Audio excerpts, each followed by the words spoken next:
ते मला बोलतात जेव्हा तेव्हा तुला तू काकीना नाही तुला मला ती जर तुम्ही सोशल मीडिया यूज करत असाल तर तुम्हाला माहितीच असेल की ही बारकी पोरगी इंटरनेटवर सध्या भयानक व्हायरल व्हायला लागली.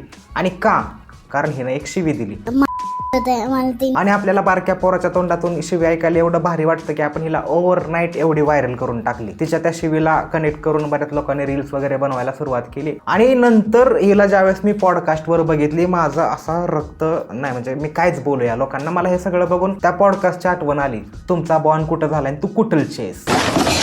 मला तिने मग काकींना बोलून सांगितलं काकी ते लोक बोलतायत मला तुम्हाला बोलली तर कसं वाटेल तुम्हाला असं बोलली तू. पण हे चुकीचं आहे ना, असं नाही बोललं पाहिजे ना, है ना? हे चुकीचं आहे. बोलली. मला फक्त एवढंच म्हणायचं आहे की त्यांना ज्यावेळेस क्रिटिसाइज केलं त्यावेळेस त्यांनी समजून घेतलं आणि त्यांनी ते पॉडकास्ट वगैरे घ्यायचं बंद केलं. पण त्यांनी जे पॉडकास्टसाठी बनवून ठेवलेलं स्टुडिओ माईक लाईट्स हे सगळं दुसऱ्या लोकांनी भाड्याने घेतलं आणि ह्या परत असलं पॉडकास्ट करायला सुरुवात केली. तुम्हाला जर आपला एक्सक्लुझिव्ह कंटेंट बघायचं असेल तर कमेंट सेक्शनमध्ये पिन कमेंटमध्ये मी लिंक दिली, जाऊन तुम्ही बघू शकता. आणि हा व्हिडिओवर फोकस करा. काय अवस्था करून ठेवली मराठी पॉडकास्टची. पॉडकास्ट सोडाच हो, यांनी तर त्या न्यूज चॅनलवाल्यांनी पण कोणतीच कसर नाही सोडली. त्या पोरीच्या घरी गेलते त्या पोरीला प्रश्न विचारायला की तिला माहिती आहे का व्हायरल होणं काय असतं, तिला माहिती आहे का फेमस होणं काय असतं, का तुम्ही बारक्या पोरांचं एक्सप्लॉयटेशन करताय, काय ते गेस्ट, काय ते प्रश्न आणि काय त्या गप्पा सगळे एकदम ओके. हे सगळं बघून जस्ट क्युरियोसिटी म्हणून मी यूट्यूबवर किती मराठी पॉडकास्ट चॅनल आहे ते हे बघायला टाईप केलं आणि सर्च केलं तर बघा तुम्ही किती ढीग लागलाय.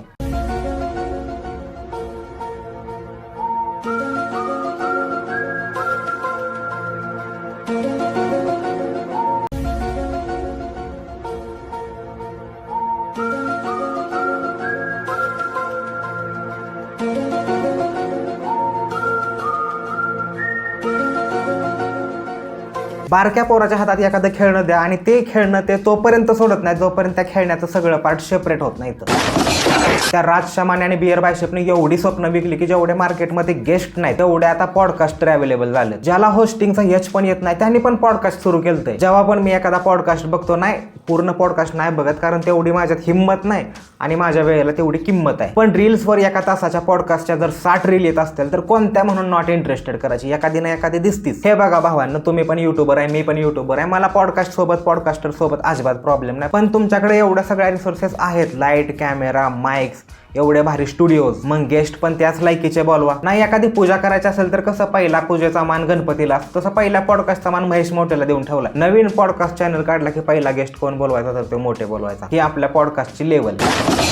मला आज दुसऱ्या पॉडकास्ट बद्दल बोलायचं होतं पण तो पॉडकास्ट बघताना मला ह्या वैदूचा पॉडकास्ट सजेस्ट झाला आणि मी तो बघितला. आउट ऑफ क्युरियोसिटी जाऊन मी तो बघितला. खरं मी बघत नाही पॉडकास्ट पण हिचा बघायची इच्छा झाली कारण या पूर्ण शिवी दिलती. मला हे पूर्ण सगळं प्रकरण माहिती पण नव्हतं आणि सगळं बघितल्यावर मला समजलं की ही पोरगी त्या काकूला कोणतरी XYZ आहे ती बाय ह्या पोरीचं बारक्या पोरीचं व्हिडिओ काढून इंटरनेटवर टाकते आणि ही पोरगी व्हायरल व्हायला लागली म्हणून ही म्हणते की वाव ही पोरगी व्हायरल व्हायला लागली बारकी आणि ही तिची पोरगी नाही. हे चुकीचं आहे.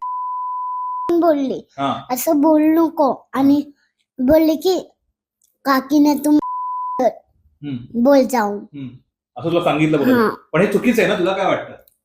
मी आहे ना बोलले काकीना पण काकी बोलले चालेल लहान आहे जाऊन दे. ही जी बारकी पोरगी आहे वैदू हिने काहीतरी शिवी दिली, तुम्हाला माहितीच आहे. मी पण इथे देऊ शकलो असतो पण नको जाऊ द्या. आणि त्या बारक्या पोरीनं दिलेली शिवी बघून त्या बारक्या पोरीच्या त्या तोंडातून आलेली अशी ती कवळी शिवी बघून पूर्ण इंटरनेटला ऑर्गॅझम आलं. जस्ट लाईक की रिलेटेबल वाटलं की आम्हाला पण हेच करायचं होतं लहानपणी. आणि या पॉडकास्टर्सना आणि न्यूज चॅनलवाल्यांना वाटतंय की त्या बारक्या पोरीला जिला माहिती पण नाही सोशल मीडिया काय असतं तिच्याकडून ह्यांना अपेक्षा आहे की तिला माहिती असेल की ही व्हायरल झाली मग ती आता काहीतरी उत्तर देईल तुम्हाला. मी या सगळ्या गोष्टींच्या ऑपोजिशन मध्ये नाही की कोणाला फेमस व्हायचं आहे कोणाला फेमस नाही व्हायचं, कोणत्या बारक्या पोराशी काय झालं पाहिजे त्यांचे त्यांना आईबाप आहेत. पण स्टील मला असं वाटतं की बारक्या पोरांसाठी गव्हर्नमेंटने एखादा कायदा काढला पाहिजे की जेणेकरून हे असं एक्सप्लॉयटेशन थांबलं पाहिजे. मला तर असं वाटत होतं की ती जी बाई आहे ती वैदूची जे व्हिडिओ काढून टाकते ती त्या बारक्या पोरीचे कोणीतरी असेल रिलेटिव्ह वगैरे काहीतरी असं असेल संबंध नातेसंबंध काहीतरी असतील आणि म्हणून टाकत असेल. पण असं काहीच नाही. होती तर व्हायरल होऊ द्या, बारकी पोरगी व्हायरल होती, तिला तिचा फायदा भेटेल, पैसे कमवल, असं करल तसं करल, तुझी का चळती असं म्हणणारे पण कमेंट सेक्शनमध्ये बरेच लोक येतील. पण तुम्हाला एक गोष्ट सांगतो, तुम्ही जर नवीन इंटरनेटवर आला असेल तर आमच्या लहानपणी एक मुलगी होती जिनं ते गाणं म्हणलेलं की घागर घेऊन निघाली पाण्या गवळण. ती तर टॅलेंटेड होती, एवढी व्हायरल झालेली. आज काय करते ती? लहान मुलांच्या तोंडातून, लहान मुलांकडून ह्या सगळ्या गोष्टी बघायला निरागस वाटतात, निरागस असतात लहान मुलं. त्या सगळ्या गोष्टी इनोसंट अशा बघितल्या की वाटतं की वाव, हे लहान मुलं आहे, कसं करतंय, किती भारी करते. आपल्याला सगळ्यांना कौतुक वाटतं या गोष्टीचं. पोरगी किती गोड बोलते, या पूर्ण शिवी दिली, या पूर्ण काय केलं. पण ते लहान आहे ना, तर आपल्याला सगळ्यांना चांगलं वाटतं. पण एखादा लहान मुलगा, एखादी लहान मुलगी आयुष्यभर लहान नाही राहत. कधी समजणार हे सगळं तुम्हाला?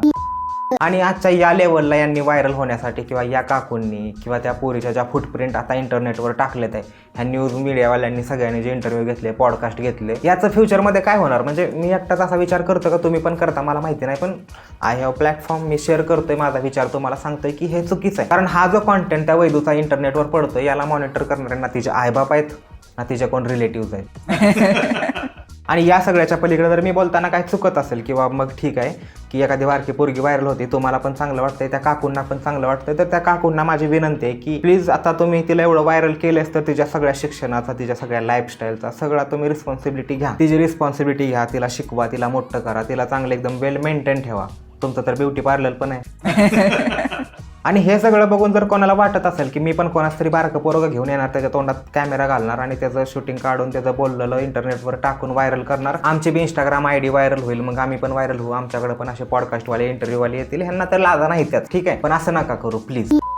तुम्हाला मान्य करायचं असेल तर करा, नाही तर नका करू. पण माझी एक अशी इच्छा आहे की इंटरनेटवर बारक्या पोरांना कॉन्टेंट बनवायसाठी मिनिमम एज क्रायटेरिया काहीतरी केला पाहिजे की त्याच्या आधी कमीत कमी तुम्ही बेसिक एज्युकेशन तरी कंप्लीट करा. बोलणं म्हणजे अशी कौतुकाची काय गोष्ट आहे की एक लहान मुलगी आणि ती काय पण बोलते ना, आपल्याला वाव किती भारी बोलते. या टॉपिकवर बोलाल तेवढं कमीच आहे. पण या पॉडकास्टरवाल्यांनी माझ्या मागं काम असं लचाण लावून ठेवलंय, मला काय समजत नाही. कारण मी आता रिसेंटली बघत होतो की ते आक्या जाधव झाला, हे सगळे झाले, ह्यांच्यात माझं सगळी गाणीवादनानं तुम्हाला रोस्ट केलं, तर मग त्या सगळी गाणीवादनावर तुमचं म्हणणं काय यार? का पण काय लोकांना तर मी रोस्ट ओळखत पण नाही काय लोकांना. आता समजा ह्यो खेकडा बघा तुम्ही, ह्या खेकड्याला मी ओळखत पण नाही. हा तुषार बनसोडे नावाचा खेकडा, मला पॉडकास्ट बघितल्यावर नाव येऊ कळलं. ह्यांचं काय मनावर घ्यायचं? यांचे व्हिडिओच आपल्यामुळे पाहतात.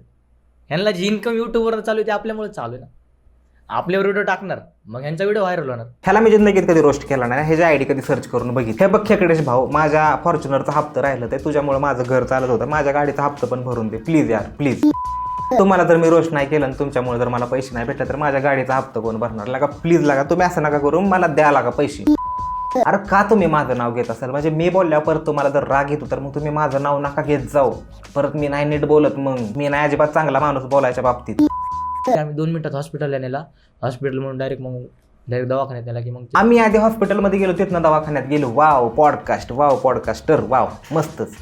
हे तुमचे गेस्ट अशी लाईन लावले पाहिजे, ते पॉडकास्टवाले आणि ते गेस्ट, आणि सगळ्यांना टाइम लावून धपकवलं पाहिजे. अरे काय चाललंय तुमचं? ह्यो खेकडा झाला, ह्या खेकड्याच्या ना आद्यात ना मध्यात, पण ह्यो खेकडा बोलून गेला. त्यानंतर हिंदवी पाटील, त्यांना चांगलं माहितीये ना की आपण ह्या व्यक्तीचा फेस लावून किंवा हिंदवी पाटीलचा फेस लावून आपण खूप सारे व्ह्यूज आणि त्यातून येणारा पैसा आपल्याला मिळणार आहे, हे त्यांना माहिती म्हणूनच ते करतात. मला तमाशा, लोकनाट्य, डान्स या सगळ्या गोष्टींबद्दल आपुलकी आहे, पण हे जे सोशल मीडियावर नाचणाऱ्या बाया येत्या यांच्यात मला जास्त इंटरेस्ट नाही. मी त्यांना जाऊन सर्च करू आणि त्यांना जाऊन रोस्ट करू. आणि या हिंदवी पाटीलचं तर मी कधी नाव पण घेतलं नाही. मला आत्ताच कळलं या पॉडकास्टमध्ये बघून की अशी पण कोणतरी आहे, नाही तर मी तर फक्त गौतमी पाटील आणि राधा पाटीललाच बघून, आणि मला कळलं की ही कॉम्पिटेटिव्ह एक्झाम द्यायची. सुरुवातीला हिंदवी तिच्या गोष्टींमध्ये राहणारी किंवा कॉम्पिटेटिव्ह एक्झामची तयारी करणारी. आता MPSC आणि UPSC वाल्यांना एवढंच करिअर शिल्लक राहिले. जर झालं तर झालं, 5-6 अटेम्प्टमध्ये ठीक आहे, नाही तर मग तुम्ही पण तुमचा एक तमाशाचा फड चालू करा.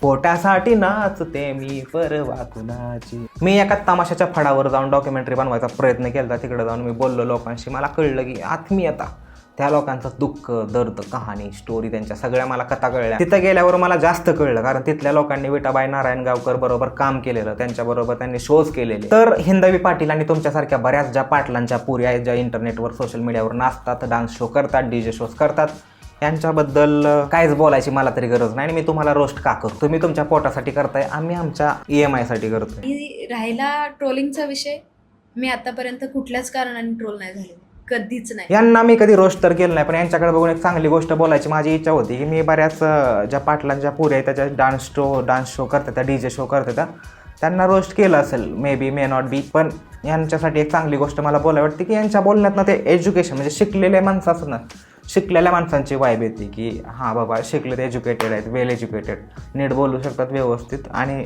कॉम्पिटेटिव्ह एक्झामच्या प्रिपरेशन करत होत्या, तर मग हे काय बरोबरच आहे, काय बोलू शकत नाही. बाकी तर मग चांगलं आहे तुमचं. फक्त मी तुम्हाला रोस्ट केलं नाही तर तुम्ही प्लीज माझं नाव घेऊन असं उलटं सुलटं बोलत जाऊ नका. आणि तुम्ही नाही बोलला, मला बरं वाटलं की तुमचं उत्तर एकदम डिप्लोमॅटिक होतं, मस्त छान. आणि त्या बारक्या पोरींचा जीव तुम्ही सोडचाल. सोशल मीडियाच्या लोकांना माझी नम्रतेची विनंती असं पाया पडून की प्लीज बख्श दो उस लड़की को. उस लड़की का कुछ ऐसा ये नहीं है कि उसको फेमस होना है, उसको फेमस होके फॉलोअर्स बढ़ाने, उसका तो अकाउंट भी नहीं है सोशल मीडिया पे. तुम क्यों ऐसा काय ऐकू तुम ऐसा कर रेला है रे?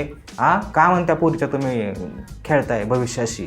नका करू असं. बाकी व्हिडिओ आवडला असेल तर नेहमीसारखं व्हिडिओला हाईप करा, कमेंट करा, लाईक करा आणि चॅनल सबस्क्राईब करायला विसरू नका. नवीन नवीन लोकांना शेअर करा, लावा गाणं. अरे तू शांती ठेव, पण मी त्या रंबेला पटवणार आहे. यार काय दान काय तो, अशी बी दिसतीस तशी बी दिसतीस, काय तुझ्या